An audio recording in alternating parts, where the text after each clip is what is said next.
سلامونه. د نړۍ 780 میلیونه یا د نړۍ 10 یا 15% نفوس د معدې د شیدو څخه شکایت لري او دغه مشکل زموږ په ټولنه کې هم ډیر زیات دی. زیاتره خلک دواګانې استعمالوي، ورسره نه ښه کیږي. ډېرې هڅې کوي چې دغه مشکل یې ښه شي، خو دغه خلک یو څه مشکل لري چې د زړه د معدې ایښودل یې نه ښه کیږي. خبرې دا دي چې چاغ خلک چې خېټه یې غټه وي، دوی چاغ وي، په دې خلکو کې دغه مشکل زیاتېږي، معدې زیاته ایشېږي، تیزاب راپورته کېږي، د خېټې داخلي فشار زیاتېږي، تیزاب راپورته کېږي مرۍ ته او مرۍ سوځي ایشېږي او وایي چې معده یا مرۍ مې ایشېږي.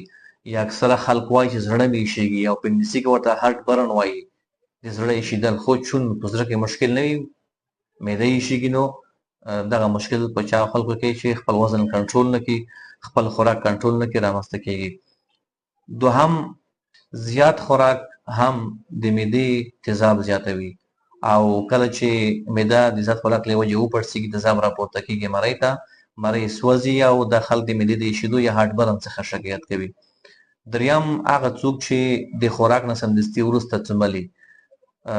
طب وایي چې باید هېڅکله د شپې د خوراک څخه وروسته تر 3 ساعتونو پورې یو څوک څه نه ملي، چې دغه هم د معدې د ایشېدو څخه مخنیوی کوي او نه پرېږدي چې تیزاب راپورته شي مرۍ ته او مرۍ تخریب کړي او هارټ برن د معدې ایشېدل ښه کېږي.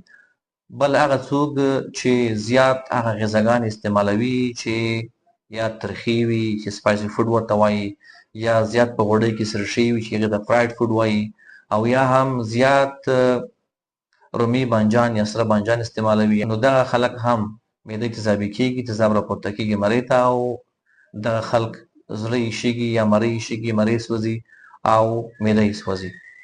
بل هغه څوک چې د شپې له خوا ډوډۍ خوري یا قوي غذا د شپې له خوا خوري.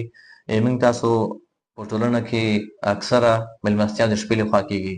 یخه ډوډۍ چې کله یو چا ته څوک کوي د شپې له خوا وي، نو زیاته ډوډۍ خوړی کېږي یا میکس غذا خوړی کېږي چې د سره هم معده کې تیزاب ډېر زیاتېږي، راپورته کېږي، مرۍ سوځي او معده ایشېږي.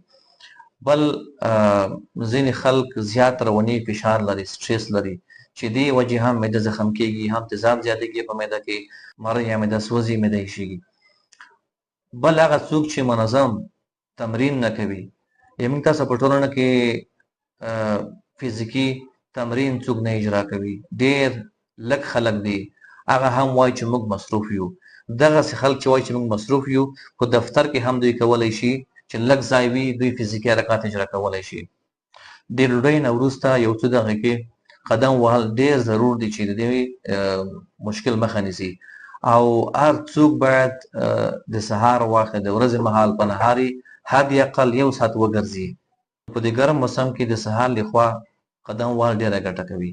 یو خو رواني روغتیا رامنځته کوي، انسان خوشحاله ساتي، او بل دا چې د کینسر، د شکر، د وینې غوړ او د نورو مشکلو څخه هم مریض ساتي.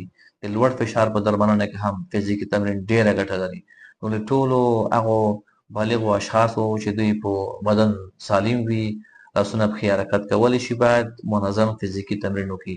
هغه که د خپل کور په اطاق کې وي، که په دهلیز کې وي، هر ځای کې چې دوی ته موقع برابره وي، باید لاسونه پښې وښوروي تر څو وینه یې حرکت وکړي او د دوی معده، ځیګر، زړه، دماغ فعاله وي او دوی ورڅخه دغه ګټې ترلاسه کړي.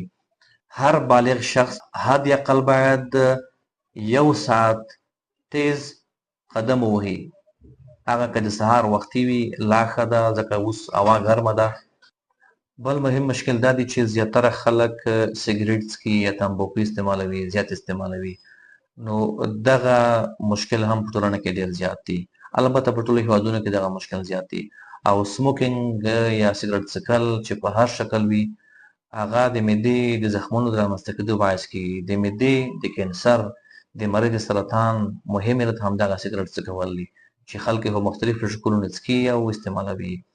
او زیاتره خلک ګاز لرونکي انرژۍ بې له اړتیا زیاتې څکي چې دغه مشکل رامنځته کولی شي. دغه خلک همیش معده یې سوځي، دواګانې هم استعمالوي، ولې ښه کېږي نه؟ ولې چې دوی بې احتیاطي کوي، دوی سپورت نه کوي، دوی وزن نه کنټرولوي، دوی سګریټ څکي، دوی زیاتې غذاګانې خوري، دوی غوړې غذاګانې یا سپایسي فوډ یا فاتي فوډ یا سکړې غذاګانې خوري او دوی رواني فشار نه کنټرولوي او بعضې ځینې دواګانې هم دغه مشکل رامنځته کوي لکه د خوب دواګانې لکه د ساه دواګانې د جګ فشار دواګانې هم دغه مشکل رامنځته کولی شي. مهمه خبره دا ده چې که یو څوک همیش معده یې سوځي مرۍ یې شېږي مرۍ یې سوځي هارټبرن لري یا په هفته کې له 2 ځلو څخه زیاته دوی معده یې شېږي یا هغه څوک چې دغه سپارښتنې هم عملي کوي سپورت هم کوي خوراک هم کنټرولوي دواګانې هم استعمالوي ولې د دوی مشکل هم دغسې موجود وي معده یې شېږي ښه کېږي نه. دریم هغه څوک چې د خوراک په وخت کې غذا بندېږي دوامداره دغه مشکل لري. څلورم هغه څوک چې دوامداره زړه بدوالی استفراقات لري او پنځم هغه څوک چې بېلې کومې وجې خپل وزن ضایع کړي نو دغسې خلک دې زیات پام وکړي او ځان دې په وخت ډاکټر ته متخصص ته ورسوي تر څو په دې کې د هاضمي سیستم هغه پټ مشکل چې موجود دی هغه تشخیص شي او د دوی سم علاج ترسره شي.